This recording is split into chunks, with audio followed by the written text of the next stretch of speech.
Hey, what's up? This is Ricardo at Parts People, and in this video, we'll outline the steps for completing a part replacement on your Dell PC.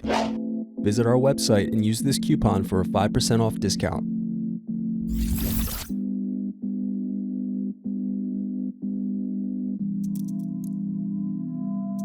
Now unscrew and turn over Palmrest.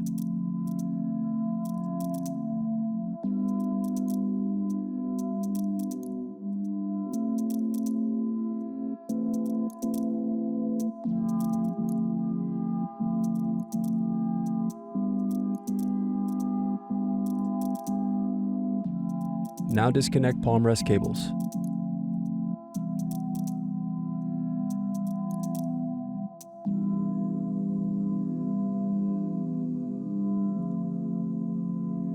Now unscrew and disconnect battery.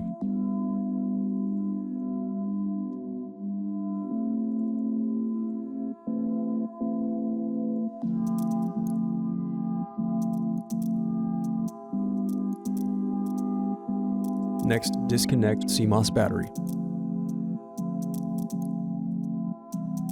Thanks for watching. Don't forget to like and subscribe if you enjoyed this video. And if you need more, check out this playlist to watch other tutorials for your laptop. You can also click here to find parts for your laptop at partspeople.com.